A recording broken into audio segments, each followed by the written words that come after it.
हरे कृष्ण दोस्तों, आपने सभी ने सुना होगा कि श्रीनाथ जी गिरिनाथ जी पे विराजमान थे। तो ये मेवाड़ कैसे पहुँचे? चलिए एक छोटे से प्रसंग के माध्यम से ये समझते हैं। तो मेवाड़ की एक राजकुमारी थी अजब कुमारी।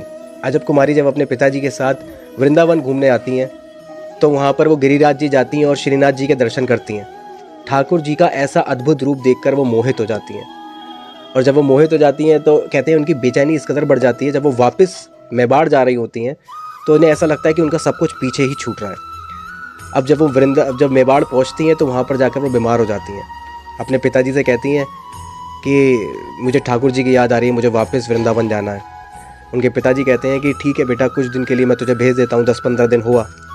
अब ये जब दोबारा श्रीनाथ जी के पास जाती हैं, वहाँ पर उन्हें दिन भर देखती रहती हैं, हर क्षण देखती रहती हैं और सोचती हैं कि मैं ऐसा कुछ करूँ कि जिससे कि मैं यहीं पर ही हमेशा के लिए रह जाऊँ।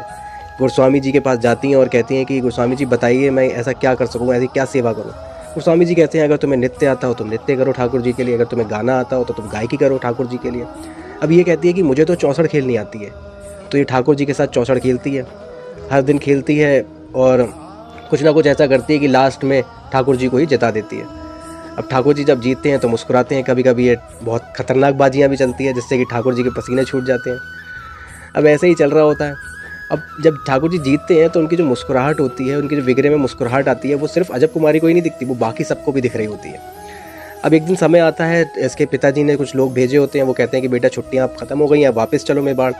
तो अजब कुमारी कहती है कि जाने से पहले मैं एक बार चौसड़ और खेल लूँगी ठाकुर जी के साथ। अब ये जब उस दिन ठाकुर जी की बहुत गुस्से में होती है और सोचती है कि आज मैं ठाकुर जी को हरा दूँगी।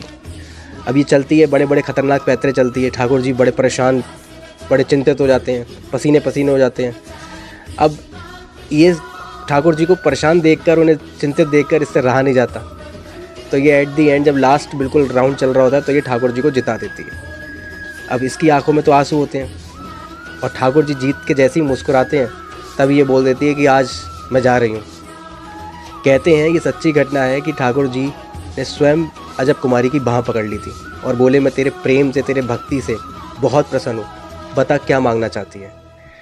अब साक्षात दर्शन कोई अगर दे दे तो मतलब अजब कुमारी तो स्तब्ध हो गई, आंखों में आंसू हैं, शरीर काँप रहा है, फिर भी कहती है कि अगर तुम्हें कुछ देना ही है तो हमेशा के लिए मेवाड़ चलो मेरे साथ, जिससे कि मैं हर दिन तुम्हारे दर्शन कर सकूं। और कहते हैं कि तब ठाकुर जी ने स्वयं अपने आप को साक्षात वहाँ पर प्रकट किया था मेवाड़ में, और तब से मेवाड़ में ठाकुर जी श्रीनाथ जी का मंदिर है। तो ये है कृपा, अगर आपकी भक्ति, आपका प्रेम सच्चा है ना, तो आप कुछ भी कर रहे हो सेवा रूपी, वो आपकी सेवा लगती ज़रूर है। हरे कृष्ण दोस्तों।